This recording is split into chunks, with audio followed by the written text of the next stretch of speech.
जय जय रघुवीर समर्थ. दासनवमी उत्सव 2024. उत्सवाचा प्रारंभ रविवार दिनांक 25 फेब्रुवारी रोजी रत्नप्रभा जोशी यांच्या घरी झाला.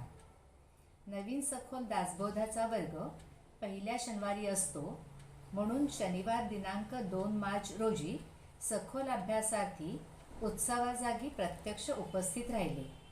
अन्य ऑनलाईनवर सहभागी झाले. सखोल अभ्यासातील प्रश्न 5ब यावर अभ्यासार्थींनी सादरीकरण केले. पुढच्या व्हिडिओमध्ये काहींचे व्हिडिओ आवाज नीट न आल्याने अंतर्भूत करता आले नाहीत, त्याबद्दल क्षमस्व. उत्सवाला सुरुवात करणार आहोत. आजचा आपला विषय आहे समर्थ दर्शन. एकेकाला आपण त्यांचं एकेकाला आपण सादर करायला सांगणार ऐकू आहोत. येतंय तुम्हाला? मला ऐकू येतंय? मी बंद केलं नाही. आता एकेकांना आपण आज त्यांचं सादर करायला सांगणार आहोत.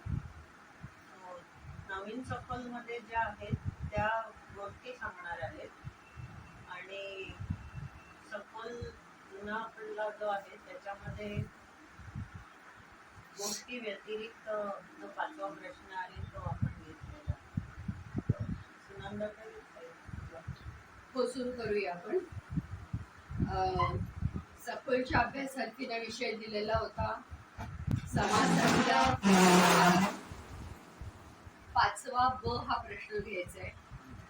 आपल्यापैकी मी वाचते अशा ह्यांनी की ज्यांनी पहिल्यांदा मला कळवलं त्यांचं पहिलं नाव मी घेतलेलं आहे. असंही मला वाटलं त्यांच्यापासून सुरुवात करणं योग्य होईल. आपल्यातल्या सगळ्यात तरुण आणि सगळ्यात उत्साही आशाताईंपासून आपण सुरुवात करूया. तेव्हा आशाताई चालू करा. तुम्ही वाचायचं काय? वाचा, बोला काही.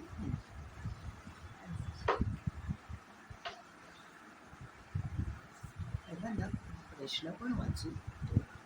हो, म्हणजे कळेल ना सगळ्यांना काय आहे ते. स्वाध्याय 93 मधला प्रश्न आहे हा. दशक 10 समास 3 आणि प्रश्न 5वा ब. चापळात बहिरोबाच्या झाडाखाली स्थापना करू नका असा विरोध करणाऱ्या शिष्यांना समर्थ जगज्योतीची माहिती देत आहे अशी कल्पना करून पाठभर मजकूर लिहा असा हा प्रश्न आहे. त्याला मी उत्तर केलेलं आहे. समर्थांच्या आजच्या प्रवचनासाठी सर्व शिष्य जमले होते, परंतु ते भयभीत व नाराज दिसत होते. त्यांच्यात काही कुजबूज चालली होती. एवढ्यात जय जय रघुवीर समर्थ अशी गर्जना करीत समर्थ आले. कुजबूज थांबली व सर्व शिष्य गप्प झाले. समर्थांनी सर्वांना खाली बसण्यास सांगितले. नेहमीप्रमाणे शिष्यवर्गाला न्याहाळून समर्थ म्हणाले, तुम्ही सर्व खिन्न का बरे दिसत आहात? उद्धव स्वामी उठले व म्हणाले, स्वामी, आपण बहिरोबाच्या झाडाखाली अंगापूरच्या डोंगांतील मूर्ती स्थापन करणार आहात म्हणून शिष्यगण नाराज आहे.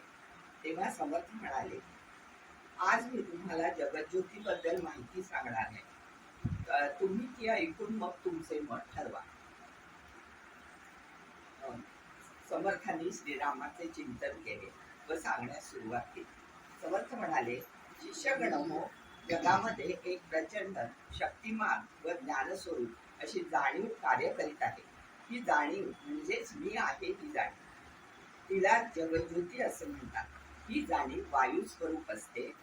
वायूची 2 रूपे आहेत, एक वारा आणि दुसरं वायुरूप वासना. सजीवाची जाणीव दृष्टिगोचर असते. जसे साप पाहिल्यावर माणूस त्याच्यापासून दूर पळतो, वाघ दिसल्यावर हरिणे दूर पळतात. परंतु निर्जीवाची जाणीव आपल्याला दिसत नाही. ती अगोचर असते, ती असते पण दिसत नाही. एका आत्मस्वरूपाखेरीज सर्व भूते, देवी देवता वायुस्वरूप आहेत. त्या शक्तिरूप आहेत. त्या सर्वत्र संचार करतात. तेव्हा प्रकट होतात किंवा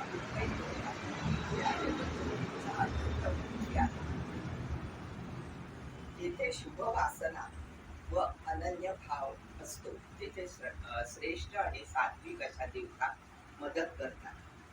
जेथे अशुभ वासना असते व कनिष्ठ देवता वास करतात तेथे तामसी उपासना होते, मंत्रतंत्राचा पाठ होतो. अशीच ही कुंभार डोहाजवळील जागा भूतपिशाचांची झाली होती. परंतु मी म्हसोबास तेथून जाण्याची आज्ञा केली आहे व त्या भूतपिशाच्यांना टेकडी खाली जांभळी जवळची जागा दिली आहे. त्यांच्या पुनर्वृत्तीचाही बंदोबस्त केला आहे. आता कुंभार डोहाजवळील जागा पवित्र झाली आहे. म्हसोबा कोणालाही उपद्रव देणार नाही. शिष्यगण आनंदी झाले, त्यांचे समाधान झाले. समर्थांनी तेथे मठ स्थापन करून श्रीरामांचे मंदिर बांधले आणि शके 1570 पासून तेथे उत्सवास सुरुवात झाली. जय जय रघुवीर समर्थ. तुमचं नेत्रा डेगवेकर सांगणार आहे आणि तिचा जो विषय आहे तो ह्याच्याशीच रिलेटेड आहे, त्याच्यामुळे छान एका मागोमाग एक हे आलेले आहे. नेत्रा. मधुकर मृत्यूला घाला.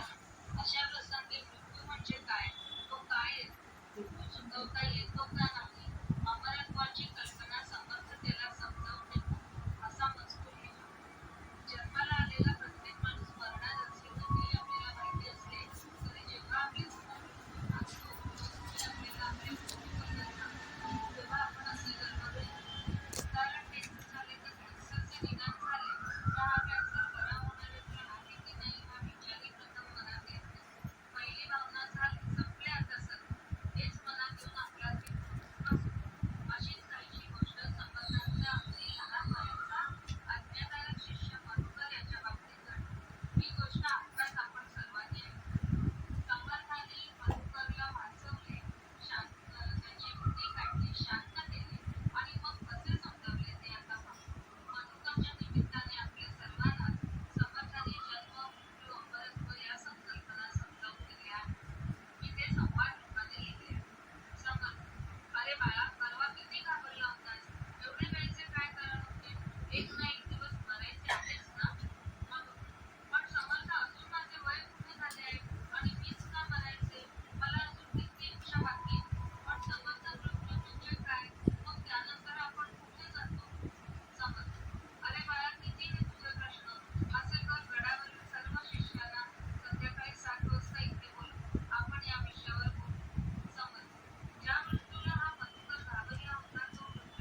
मिनिटं झाली, नेत्रा 5 मिनिटं झाली, 5 मिनिटं झाली, थांबायचं. नाही थांबायचं. चालू नाही ठेवायचं. मी स्पीकर बंद करीन तुमचं, तुम्ही चालू नका. स्पीकर बंद करून टाका. माझ्याकडे तुमचं गावोगावी संचार करत असताना एकदा एक दाम्पत्य त्यांना भेटलं आणि त्यांनी आपल्या मधुकर नावाच्या मुलाला त्यांच्या चरणी अर्पण केलं. मधुकरला पाहताक्षणी त्यांना वाटलं की हा मुलगा आपल्या ह्याच्यामध्ये आपल्याच शिक्षा देऊन ह्याला आपल्याबरोबर घेण्यास योग्य आहे आणि म्हणून त्यांनी त्याला आपल्याबरोबर नेण्यास त्याच्या आईवडिलांना मी बरोबर नेईन असं कबूल केलं. नंतर समर्थ गावोगावी संचार करत असताना आपल्याबरोबर मधुकरला घेऊन जायचे आणि मधुकर त्यांच्याबरोबर नेहमी असायचा. एक दिवशी एक गावात एका संचार करत असताना भर दुपारी एका ते खेडेगावात पोहोचले आणि दुपारी आराम करावा म्हणून जागा शोधू लागले आणि मारुतीच्या देवळात ते थांबले. तर पोरांना मागून जेवण केलं तर भरपूर वेळ लागेल म्हणून त्यांनी मधुकरला गावात जाऊन माधुकरी मागून आणायला सांगितलं. मधुकर गुरूंच्या आज्ञाप्रमाणे म्हणून माधुकरी मागायला गावात गेला. मधुकर गावात जातात हा नवीन मुलाला पाहून गावकऱ्यांनी त्याला अनेक प्रश्न विचारले आणि अनेक प्रश्न विचारू लागले आणि म्हणाले की गावातली लोक लवकर जेवतात, आता तुला कोणाकडे माधुकरी इथे मिळणार नाही, पण एकच असं घर आहे की समोर जोशीबुवा राहतात, त्यांच्याकडे उशिरा जेवणं होतात आणि ते खूप दानशूर आहे, तुला 4 घरी मिळणार नाही एवढी माधुकरी तिथे मिळेल, तर तिथे राहून त्यांच्याकडनं तुला माधुकरी मिळेल. म्हणून तो मधुकर इथे गेला. अंगणात उभा राहून समर्थाची सेवका वक्रप आहे असं सर्व भूमंडळी कोण आहे तिचा श्लोक म्हणून जय जय रघुवीर समर्थ अशी गर्जना केली. त्या एकटाच घरमालक बाहेर आले आणि कोण हा उर्मट मुलगा आणि कोण हा समर्थ, तुला आता जे तू काय बोललास त्याचा अर्थ तरी समजतो का असं त्याला रागाने विचारू लागले. मधुकरला काही कळलं नाही. त्याने आपला सरळ अर्थ सांगितला. त्यांचा खोचक शब्द त्याला म्हणजे त्याचं वाक्य त्यांना कळलं नाही. मधुकर जायला निघताच त्याला थांबून त्यांनी त्याची जन्म विचारून तू त्या दुपारी मरणार असं भविष्य वर्तवलं. मधुकर घाबरून तिथून निघाला तो थेट समर्थांपुढे येऊन उभा राहिला. त्यांची ती अवस्था पाहून स्वामी म्हणाले, मधुकर काय झालं? त्याने सर्व वृत्तांत सांगतात स्वामींनी त्याला जवळ घेतलं. तोच त्यांना त्यांच्या हाताला चटका बसावा तेवढं मधुकरचं अंग गरम लागलं. भीतीने तो थरथरत पण होता. त्याने त्याला जवळ देऊन औषध देऊन झोपवलं. दुसऱ्या दिवशी आंघोळ न्याहारी झाली. समर्थ मधुकरला म्हणाले, तू रात्रभर झोपेत बरळत होतास, त्यामुळे मला पण झोप आली नाही, म्हणून मी आता थोडा वेळ झोपतो. तुला कोणीही बोलवलं तरी इथून हालायचं नाही, शिवाय मी ही कोंबडी जी अंगावर बांधली आहे तिला पण सोडून जायचं नाही. काही वेळा तर 4-5 काळे कबिंद पुरुष दारात उभे राहून मधुकरला हाका मारू लागले. मधुकर जागेवरून उठला नाही. तेव्हा ते म्हणाले, आम्ही यमाचे दूध आहोत, तुला न्यायला आलो आहोत, आधी बाहेर ये नाही तर खेचून नेऊ. मधुकर म्हणाला, तुम्ही यमदूत असला किंवा प्रत्यक्ष यम आला तरी मी गुरूंची सेवा सोडून असा बाहेर येणार नाही. नंतर ते परंतु कोंबडीपर्यंत पाच येऊन परत जात होते. तेव्हा त्यांना हे काहीतरी वेगळं आहे असं वाटून त्यांनी यमराजाला पाचारण केलं. यमराज रेड्यावर बसून हजर झाले. त्यांनी पण सगळे हेच प्रयत्न केले, पण काही उपयोग झाला नाही आणि अशा प्रकारे मधुकरची मृत्यूवेळ टळून गेली. थोड्या वेळाने समर्थ जागे झाले. मधुकरला विचारू लागले, मधुकरा तू अजून इथेच? मला वाटलं तू मेलास. मधुकर म्हणाला. मधुकरने सर्व घडलेला प्रसंग सांगितला. समर्थ म्हणाले, तू असं कर, उद्या पुन्हा तू जोशीबुवांकडे माधुकरी मागण्यासाठी जा. मधुकर म्हणाला, स्वामी मला भीती वाटते, मी जात नाही. असं म्हणतात समर्थ म्हणाले, अरे बाळा, तुझी मृत्यूची वेळ टळली, आता तू भिवू नकोस. तरी सुद्धा मी जाताना तुमची कोंबडी पकडून जाईल. म्हणून त्याने बरोबर कोंबडी गेली. दुसऱ्या दिवशी मधुकर माधुकरी मागण्यासाठी गेला. त्यांची गर्जना ऐकून जोशीबुवा चकित झाले. तुझ्या समर्थाला एकदा भेटलेच पाहिजे असं म्हणतात. मधुकर म्हणाला, एकदा कशाला, तुम्हाला आत्ताच घेऊन जातो. आणि त्यांनी समर्थांपुढे त्यांना हजर केलं. स्वामींनी बुवाला बसायला सांगून चौकशी केली. काय जोशीबुवा, धंदा कसा काय चालला विचारल्यावर ते म्हणाले, मी छंद म्हणून ज्योतिष बघतो, व्यवसाय म्हणून नाही. मग समर्थ म्हणाले, छान, लोकांची अचूक मृत्यूवेळ सांगायची, त्यांच्या दुःखावर आनंद व्यक्त करायचा, हा काय मूर्खपणा? त्यापेक्षा उरलेलं आयुष्य भगवंत सेवेत घालवा, काही उरलेली बाकीची कामं करा, असं जर सांगितलं तर त्यांना त्याचा फायदा होईल. तुमचं विज्ञान आणि श्रेष्ठत्व जाणून मी एक तुम्हाला सल्ला देतो. राम नामाचा जप केला तर तुम्हाला श्रेष्ठत्व प्राप्त होईल, उच्च पदवी मिळेल. तुमचं आयुष्य सार्थकी व्हावा असं भविष्य सांगून दुसऱ्याला भेडसावू नका. समर्थांचा उपदेश पटून ते पुन्हा आपल्याकडनं असं होणार नाही असं त्यांनी शपथ घेतली. समर्थांना नमस्कार केला आणि श्रीरामांचा त्यांनी जय जयकार केला. जय जय रघुवीर समर्थ. माघशुद्ध नवमीला नवमीचा दिवस जवळ आला तसे समर्थांना समजले ते आपल्या आता यजकीचं वाचलं पाहिजे आणि त्यामुळे त्यांनी एक श्लोकार्ध म्हटला. बाकीच्याला लक्षात येतं की नाही हे करण्यासाठी.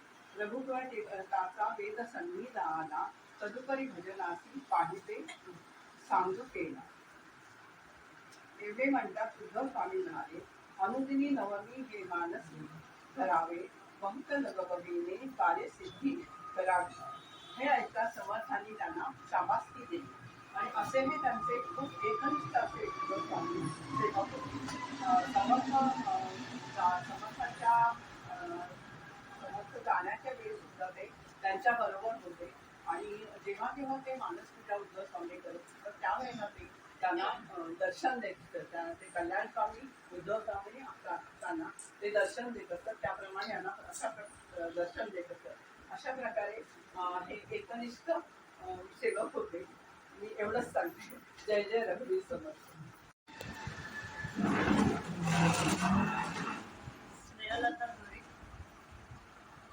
जय जय रघुवीर समर्थ.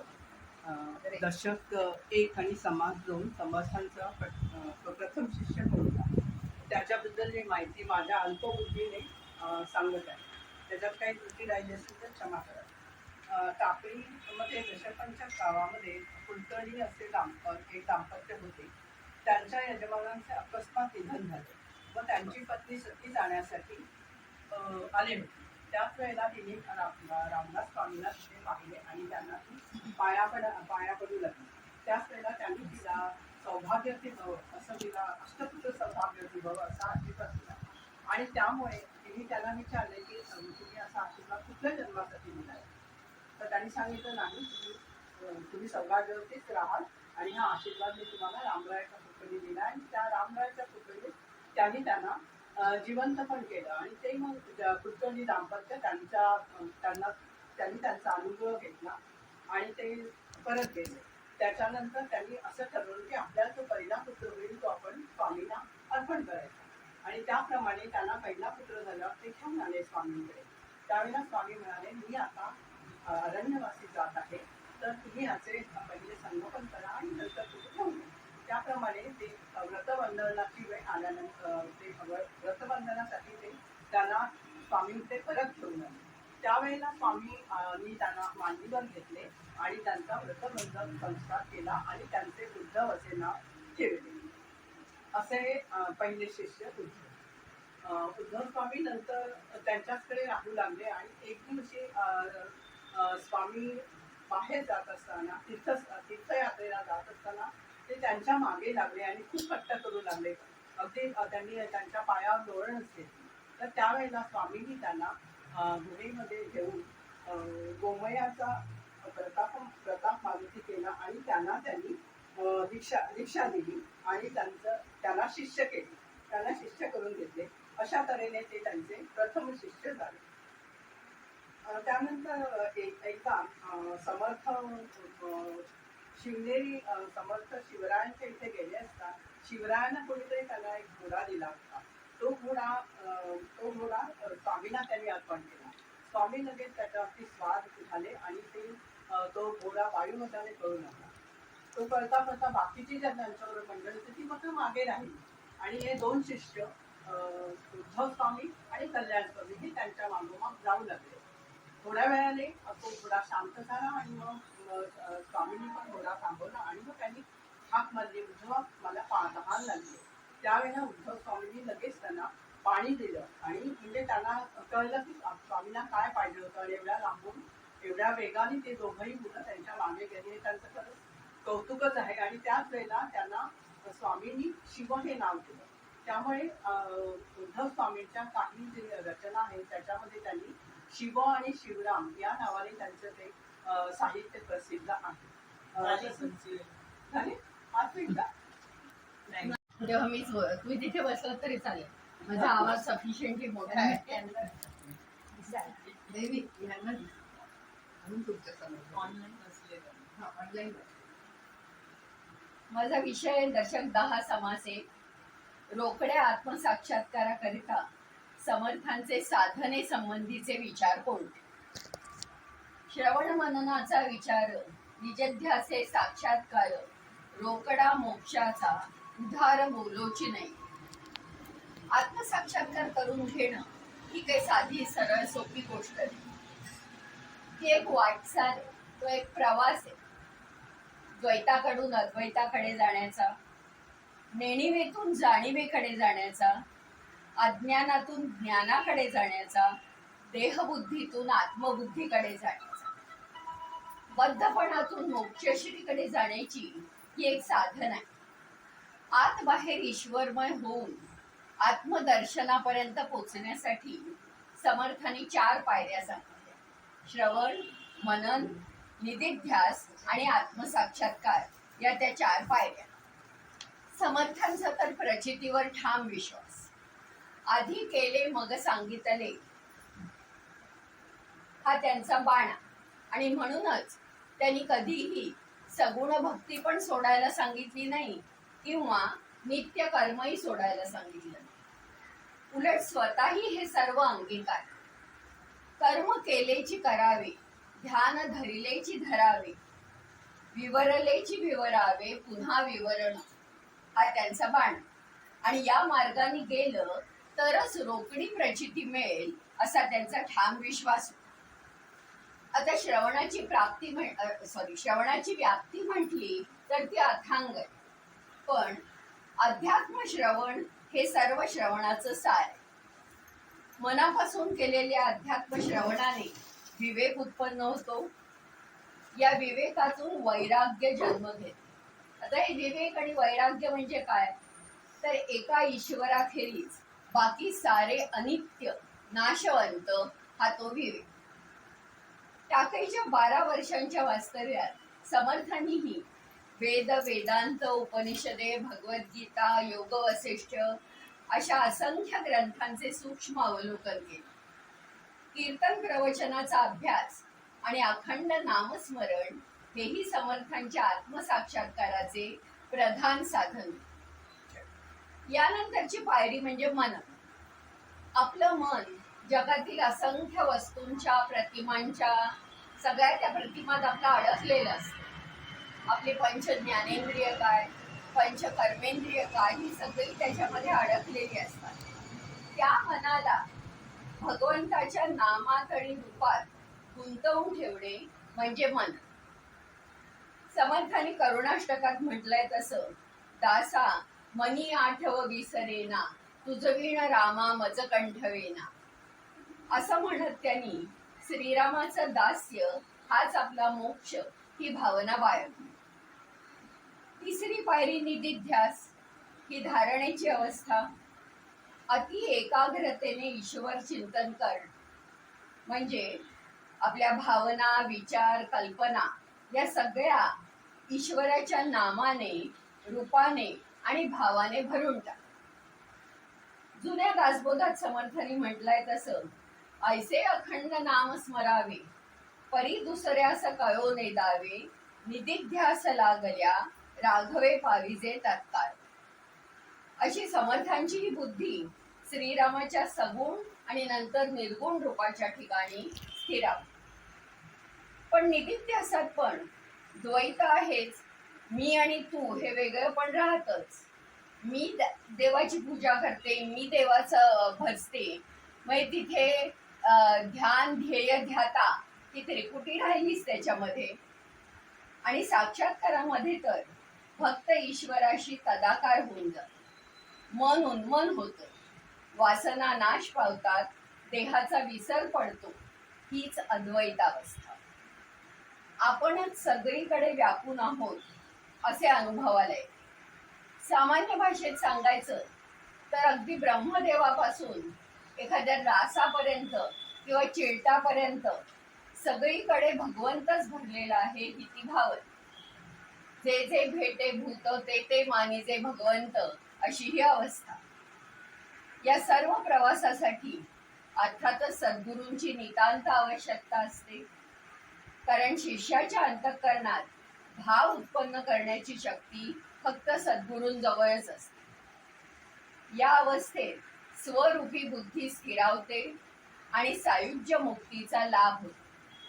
प्रपंचातील प्रवास म्हणजे सर्वसाधारणपणे स्त्रीचा तरी हा माहेरकडून सासरकडे होतो, पण हा आध्यात्मिक प्रवास मात्र उलटा.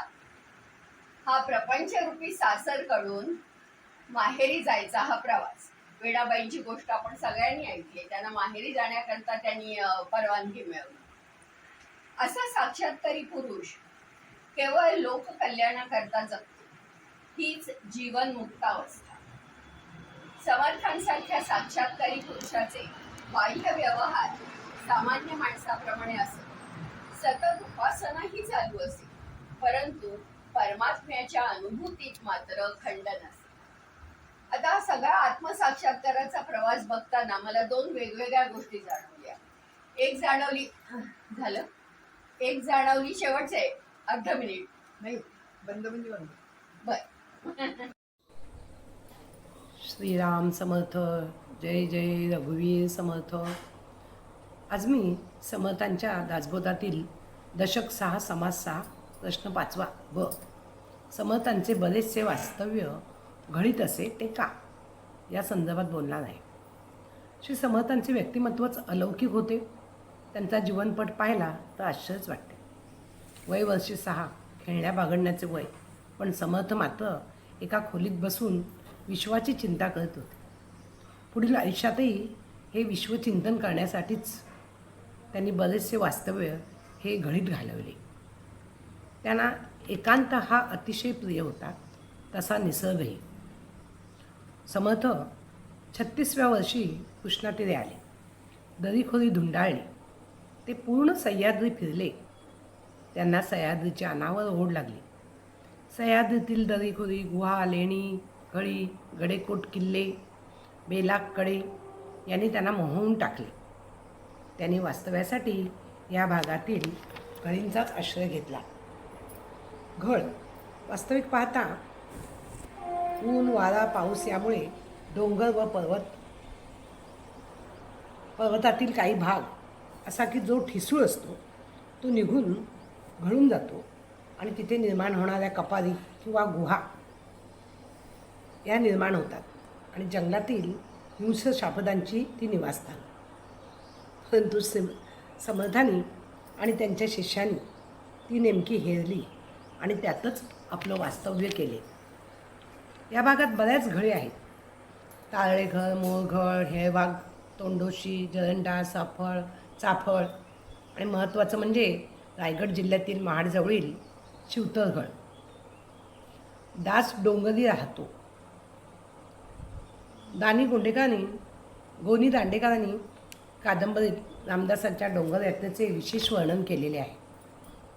कडे कपाटे दरकुटे, पाहो जाता भयची वाटे, अशा ठिकाणीच समर्थ रमत होते.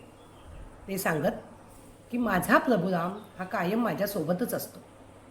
माझे जे जे काही आहे ते पूर्णपणे प्रभू रामचंद्रामध्ये विलीन झाले आहे. माझं बोलणं, माझं काव्य, माझं निवास, अस्तित्व पूर्णपणे प्रभू रामचंद्राचेच आहे. आणि म्हणून त्यांनी वास्तव केलेल्या घळीसुद्धा राममय झाल्या आहेत. त्यांना रामघळी म्हणूनच प्रसिद्ध आहेत. नावं भले काही असोत. आता महत्त्वाचा मुद्दा, घळीतच वास्तव्य का? आधी केले मग सांगितले, हे महत्त्वाचे पायाभूत तत्त्व त्यांनी स्वतःच्या घळीतील वास्तव्यानेच लोकांसमोर मांडले. कोणत्याही चिंतनासाठी एकाग्रता अशा वास्तवातच मिळते. अशा आपण संयमी राहतो. विविध भौतिक गोष्टींनी मन विचलित होण्याचा प्रश्नच येत नाही. संत तुकाराम महाराजही डोंगरावरच येत. नाथपंथीय बरेच संत गुहेतच वास्तव्य करत असे. निसर्ग आणि एकांत ही ज्ञानाची मोठी साधने आहेत. ज्ञान, वैराग्य, विवेक याची देणगी निसर्गातूनच मिळते. आपले वेद साहित्य हे देखील निसर्गाच्या सान्निध्यातूनच ऋषीमुनींनी जाणले आहे. घडीसारख्या अनगढ आणि अवघड जागीच समर्थांचे विचारचक्र वेगाने फिरत असे आणि त्यातूनच अनमोल काव्यरत्न स्फुरत असत. शिवतरगडीतील सर्वात मोठी देणगी म्हणजे दासबोध. शिवतरगडीच्या कुशीत राहूनच हा ग्रंथ लिहिला. या ग्रंथाचे एवढे महत्त्व आहे की देह ठेवताना समर्थांनी शिष्यांना सांगितले, येथून पुढे तुम्ही मला दासबोध ग्रंथात पहा. अशा घडीच्या वास्तव्यातच त्यांची वाग्वैजयंती कायम प्रवाहित होत असे. उत्स्फूर्त काव्य स्फुरत असे. आपले मन संपूर्णपणे त्या वातावरणाशी एकरूप होते. सर्व चित्तवृत्ती फुलून येतात, एकाग्रता साधते आणि या अवस्थेतच ब्रह्मरूपाशी एकरूप होण्याचा प्रयत्न करतो. ती शारदा शब्दमोहिनी आपल्यावर प्रसन्न होते आणि त्यातूनच ही सुंदर शब्दमौक्तिके बाहेर येतात. म्हणूनच समर्थांचं वास्तव्य हे अधिक काळ या घडीतच होते. जय जय रघुवीर समर्थ.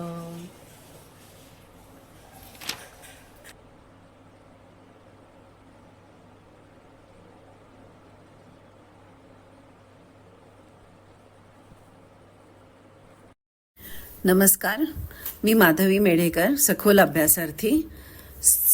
स्वाध्याय 85 दशक 9 समास 6 मधील प्रश्न 5वा ब. प्रश्न असा आहे, पिंडी ते ब्रह्मांडी याचा खरा अर्थ समर्थ शिष्य समुदायासमोर सांगत आहेत अशी कल्पना करून पानभर मजकूर लिहा. जय जय रघुवीर समर्थ. कल्याणा, अभ्यास कक्षात कसली रे एवढी चर्चा चालली आहे? कसला उहापोह करत आहेत शिष्यगण? कल्याण स्वामी म्हणतात, स्वामी, यथा पिंडे तथा ब्रह्मांडे या वचनात एवढा गहन अर्थ सामावलेला आहे, परंतु त्यातही काहीशी संदिग्धता व शंका यांची चर्चा चालली आहे. समर्थ म्हणतात, उत्तम, आपण अभ्यास कक्षाकडे निघालोच आहोत, तर आजच्या विवरणाचा हाच विषय घेऊया. यथा पिंडे तथा ब्रह्मांडे. बसा बसा, आजचा विषय आहे यथा पिंडे तथा ब्रह्मांडे. हे सर्वांनाच माहीत आहे की माणसाच्या देहाला पिंड म्हणतात, तर सबंध विश्वाला ब्रह्मांड म्हणतात. शास्त्राप्रमाणे पिंडाचे 4 देह म्हणजे स्थूल, सूक्ष्म, कारण व महाकारण, तर ब्रह्मांडाचे 4 देह असे: विराट, हिरण्य, अव्याकृत व मूळ प्रकृती. शास्त्रामध्ये असले तरी प्रचिती कैसी आणावी? मानव देह विश्वात निर्माण होतो, विश्वात जगतो आणि त्याची अखेरही विश्वातच होते. त्यामुळे विश्वाचा विस्तार खरोखर केवढा आहे, त्या पलीकडे काय आहे हे कोणालाही ठाऊक नाही. अर्थात त्यासाठी संभवनीय सिद्धांत मांडले जातात. एवढे मात्र निश्चित आहे की विश्वाच्या कारभारामध्ये कार्यकारण संबंध आहे. जे कार्यात दिसते ते कारणामध्ये आहेच आहे. कारणात जे नाही ते कार्यात दिसू शकणार नाही. म्हणूनच मानव व विश्व या संबंधात विश्व हे कारण व मानव त्याचे कार्य आहे. म्हणजे विश्वात जे आहे ते माणसात असले पाहिजे व माणसात जे आढळते ते विश्वात असले पाहिजे. असे गोंधळून जाऊ नका. मानवामध्ये ते घटक अति अल्प प्रमाणात, तर विश्वामध्ये तेच घटक अनंत अपार प्रमाणात असतात. आता हे मानवाचे उदाहरण सर्व जीवसृष्टीतून आपण का घेतलं? तर सर्व पदार्थांमध्ये मानवासारखा, मानवाच्या तोडीचा आत बाहेर विकास झालेला दुसरा पदार्थ नाही. कोणी सांगेल मला, मानव म्हणजे काय? होय, शाब्बास. मानव म्हणजे देह, अंतःकरण आणि आत्मा यांचा संघात. माणसाचा देह पंचमहाभूताचा बनलेला आहे. उदाहरणार्थ, माणसाच्या तोंडात व पोटात जी पोकळी आहे तिच्यात व बाहेरच्या आकाशात अवकाश दृष्टीने मुळीच फरक नाही. तसेच उष्णतेचे, श्वासाचेही. आपण श्वास घेतो ती हवा व बाहेरील हवा यात फरक नाही. शरीरातील जलांश व बाहेरील जलतत्व यात फरक नाही. आणि शरीरामधील हाडे वगैरे जडद्रव्ये व बाहेरील जडद्रव्ये दोन्ही मातीच की. असे हे पाचा भूतांचे ब्रह्मांड आणि पंचभूतिक हे पिंड, या वेगळे ते उदंड अनुमान ज्ञान. श्रीराम. आता आपण याही पुढे जाऊ. पंचमहाभूतांनी तयार झालेल्या देहांमध्ये जिवंतपणा म्हणजे प्राण असतो. हजारो लाखो जीव जिवंत असतात, म्हणून विश्वामध्ये अनंत प्रमाणात प्राण असला पाहिजे. तसेच सर्व प्राण्यांना कमी जास्त विकसित मन असते, म्हणून विश्वामध्ये सर्व प्राण्यांना पुरून पुन्हा शिल्लक उरणारे मन देखील असले पाहिजे. लक्षात घ्या शिष्यांनो, माणसामध्ये त्याचे अंतःकरण आणि देह यांचे संचालन करणारा शुद्ध चेतन आत्मा आहे. म्हणून विश्वामध्ये अगदी सर्वच्या सर्व प्राण्यांच्या मनाचे व देहाचे संचालन करणारा सच्चिदानंद रूप विश्वात्मा असला पाहिजे. या विश्वात्म्यालाच सत्पुरुष, ब्रह्म, ईश्वर, भगवंत किंवा देव म्हणतात. यथा पिंडे तथा ब्रह्मांडे या वचनात एवढा अर्थ सामावलेला आहे. कृतार्थ झालेले सर्व शिष्य समर्थांच्या पायावर डोके ठेवतात. समर्थ रामदास स्वामी यांना विष्णूंचा अवतार म्हणता येईल का, याबाबत मी अनिता गोखले 4 शब्द सांगू इच्छिते. 13व्या शतकात रामदेवरायांचे वैभवशाली साम्राज्य होते. महाराष्ट्र सर्वात संपन्न होता. त्यावेळी अनेक संत महात्मे यांची मांदियाळी होती. 16व्या शतकात उल्लेख करावा असे एकही सत्पुरुष जन्माला आला नाही. त्यामुळे तो काळ राष्ट्रीय दैन्याचा व दारिद्र्याचा होता. पुढे 16व्या शतकात संत मीराबाई, संत तुलसीदास, एकनाथ महाराज यांच्या आगमनाने पुन्हा एकदा धर्माचे वारे वाहू लागले.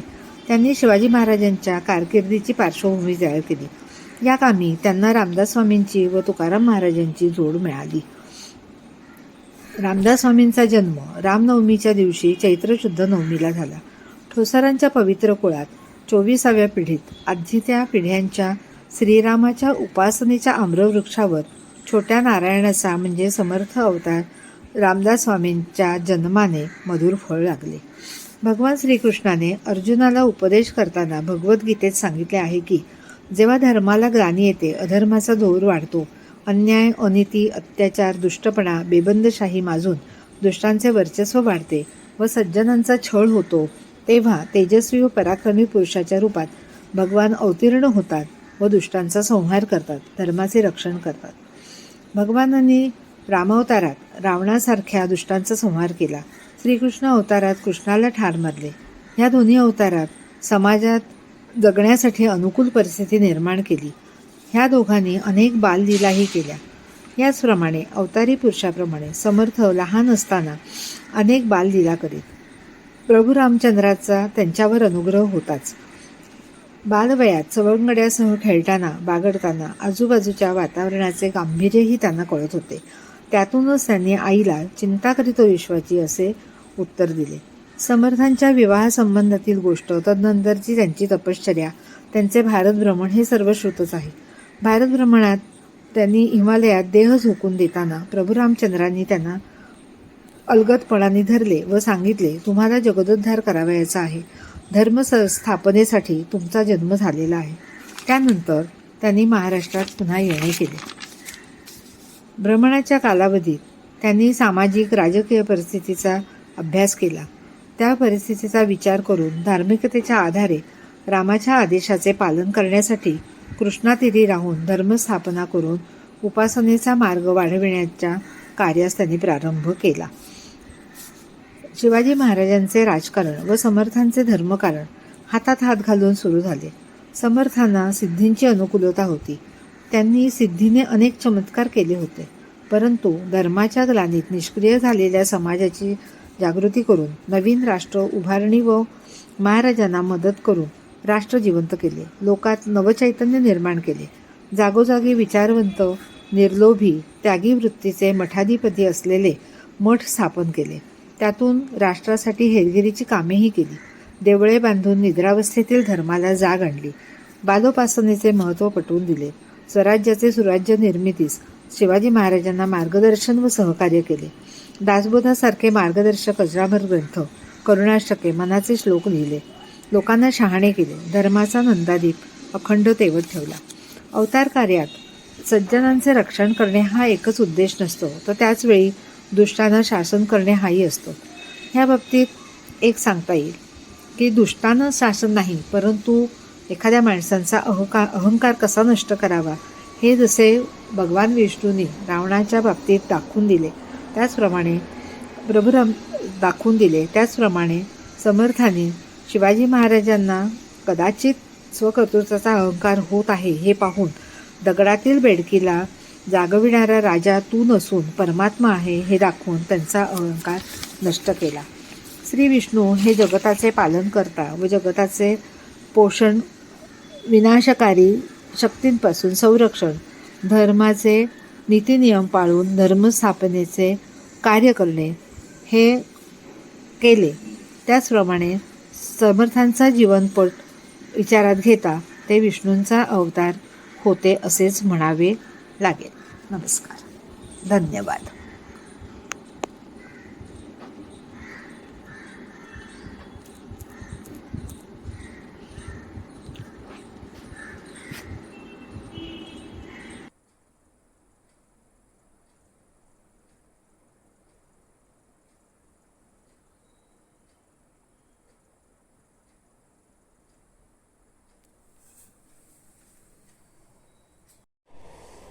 सादरीकरणाचे सूत्रसंचालन सखोल वर्ग संचालक सुनंदाताई जोशी आणि सुवर्णाताई शेड्डे यांनी केला.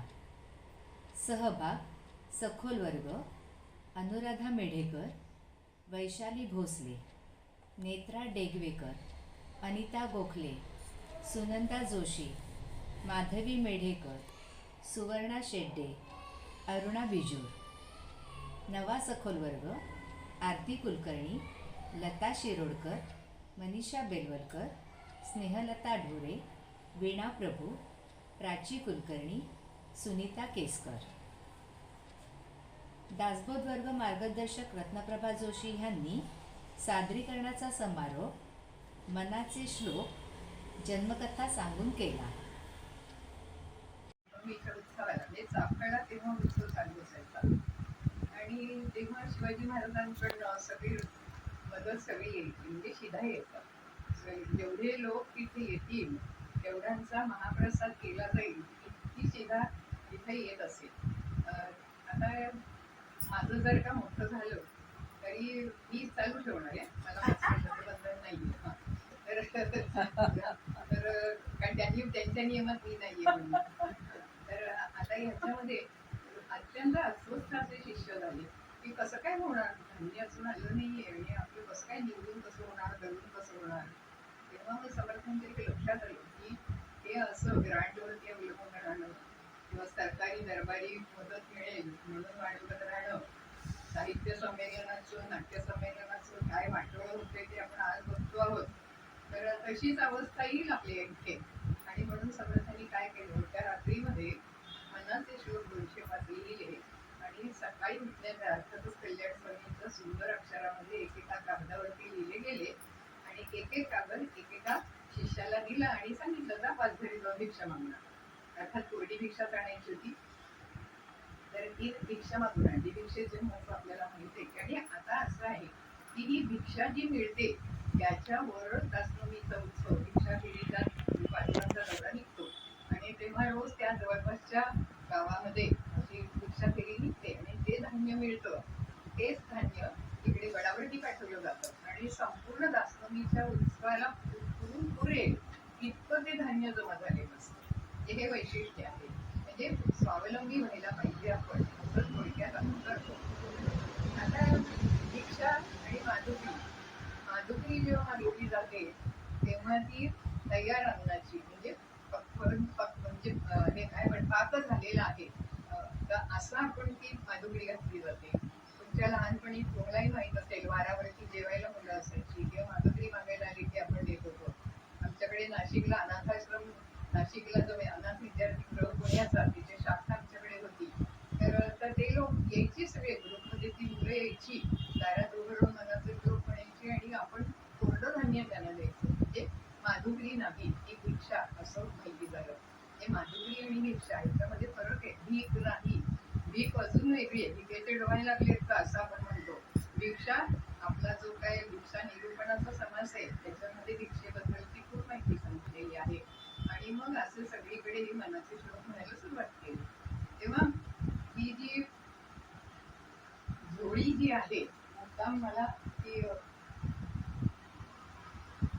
जेव्हा माधुकरी मागायची असते तेव्हा जोडीमध्ये खाली ताट ठेवलेलं असतं आणि ताटामध्ये शिजलेलं अन्न तो माणूस घेतो. अशी ती पद्धत आहे. ती जोडी तयार केलेली आहे.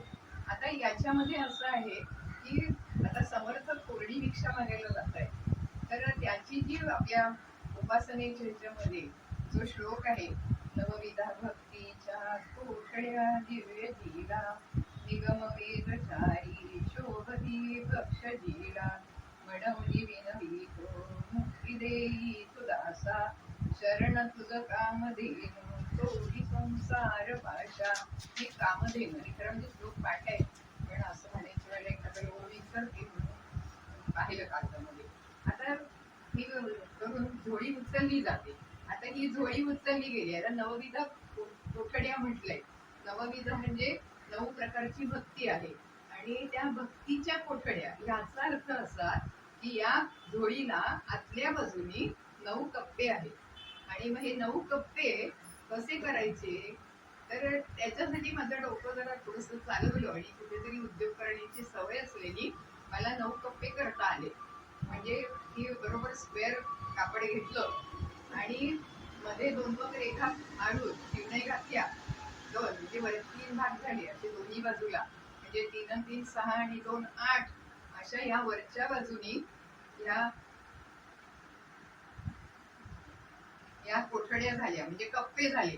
म्हणजे डाळ एकीकडे घ्यायची, तांदूळ एकीकडे घ्यायचे, काय रवा एकीकडे घ्यायचा, काय जे देतील ते एकेका कप्प्यामध्ये घ्यायचं. नाहीतर सगळं धान्य जर एकत्र टाकलं गेलं तर ते निवडण्यामध्ये वेळ जाईल आणि मध्ये जास्तीत जास्त वस्तू काय मिळते, तर तांदूळ मिळतात. तर ते तांदूळ मध्ये मोठी झाली मधली जागा, त्याच्यामध्ये तांदूळ घ्यायचे. तर अशा पद्धतीने ही झोळी उचलताना आत्ता मी जो श्लोक म्हटला तो म्हटला जातो. नंतर आता आपण असं बघितलं की मनाचे श्लोक लिहिले 205 एका रात्रीमध्ये, आणि त्याच्यामध्ये ज्या वेळेला ते प्रत्यक्ष भिक्षा मागायला जातात तेव्हा रामाच्या समोर उभं राहून त्यावेळेला, आणि आता समर्थांच्या समोर, कारण आता कुठेही तुम्ही गेलात तरी समर्थांच्या पादुका म्हणा, मूर्ती म्हणा, काहीतरी असतं आणि तिथे पहिला श्लोक म्हटला जातो, गणाधीश जो ईश सर्वा गुणांचा मूळारंभ आरंभ तो निर्गुणाचा नमो शारदा मूळ चत्वार वाचा गमू संत आनंद या राघवाचा जय जय रघुवीर समर्थ. असं करून रामाची परवानगी जणू काही घेतली. म्हणजे जो पहिला नमनाचा श्लोक आहे तो नमनाचा श्लोक म्हणून ती झोळी उचलली गेली. आणि तुम्हाला आता माहिती आहे प्रत्येक ठिकाणी मनाचा श्लोक म्हणून आणि मग पानघरी भिक्षा मागायची काय जी पद्धत आहे त्याप्रमाणे घ्यायचं. आणि आल्यानंतर ही भिक्षेची जी झोळी आलेली आहे ती समर्थांच्या पुढे किंवा रामाच्या फोटो पुढे ठेवायची. म्हणजे मूर्ती असेल तर मूर्ती, फोटो असेल तर फोटो, काही नाही तर पादुका. आणि मग त्याच्यामध्ये जो मनाचा शेवटचा श्लोक आहे फलश्रुतीचा, मनाची शते ऐकता दोष राती. आता ही पहिली ओळ ऐकता म्हटलंय, मनाची शते. आता शते म्हणजे 100. आता ह्याच्यामध्ये 205 आहे, पण 17 वेळा तुला सांगितलं, 1760 वेळा तुला सांगितलं, 100 वेळा सांगितलं. आपण असं म्हणतो ते मोजून काही सांगितलेलं नसतं, पण खूप वेळा असा याचा अर्थ असतो. त्यामुळे 205 आहेत.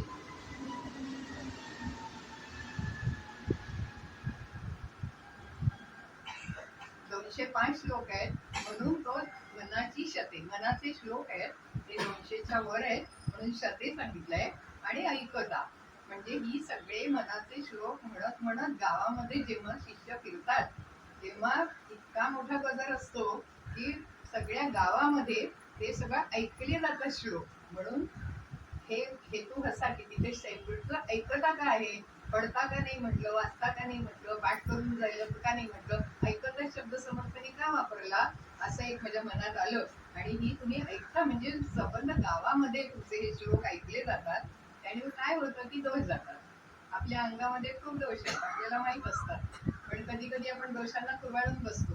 आणि समर्थ म्हणतात तुमच्यामध्ये जे दोष आहेत ते शोधा, ते दूर करा आणि त्याची जागा गुणांनी घेऊ दे, असं आपण सांगत असतो.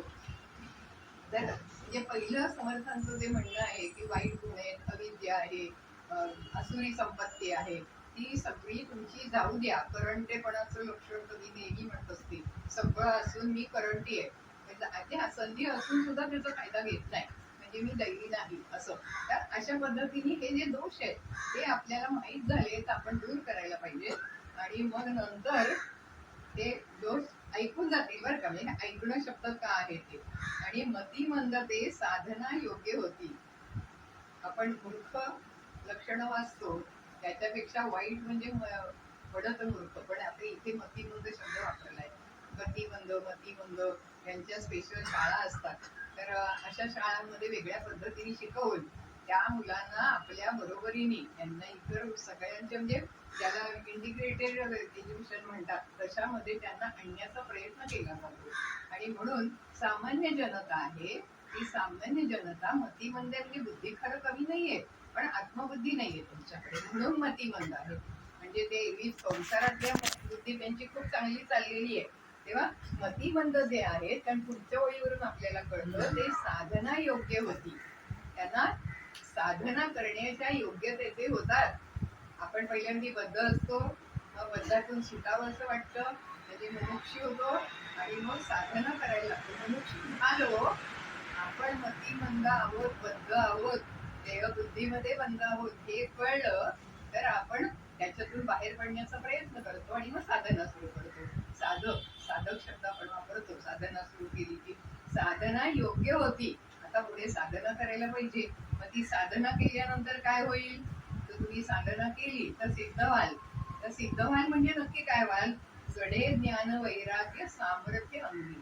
तर तुम्हाला वैराग्य पण अंगात येईल, ज्ञान पण मिळेल आणि मुख्य म्हणजे सामर्थ्य. माझ्याकडे समर्थांचं सामर्थ्य म्हणून पुस्तक आहे. हे सामर्थ्य किती प्रकारचं असतं, शारीरिक आहे, बौद्धिक आहे, मानसिक आहे, माणसांच्या मदतीचं आहे, सहकार्य मिळतो याच्यावरती, लोकसंग्रहाचं सामर्थ्य असतं.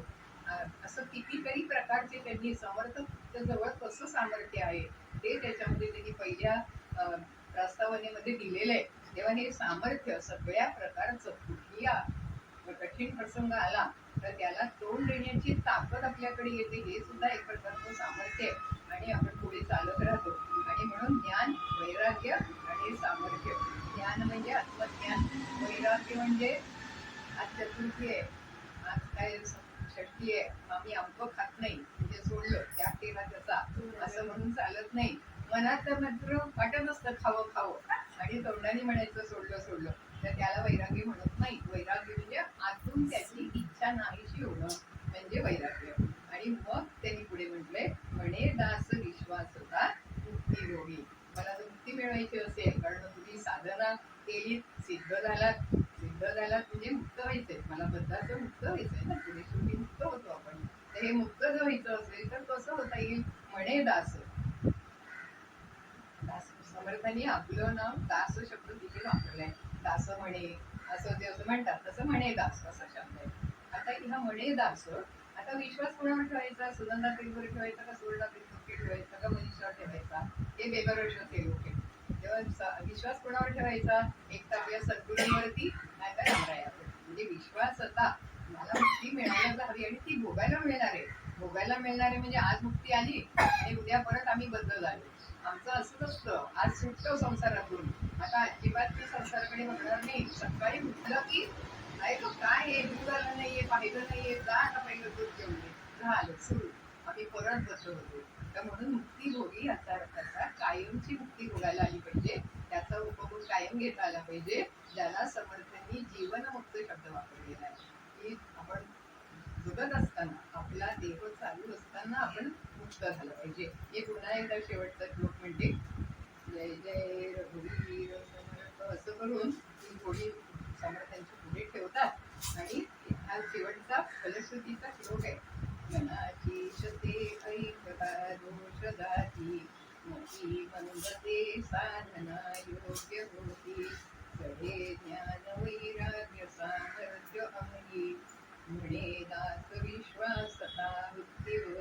हे बरं का अंगात आहे हा. म्हणजे शस्त्रास्त्रामध्ये ताकद आहे असं नाही, माझ्या हातात पाहिजे ताकद, माझ्या कानात पाहिजे, माझ्या डोळ्यात पाहिजे, माझ्या सगळ्या अवयवात पाहिजे. जय जय रघुवीर समर्थ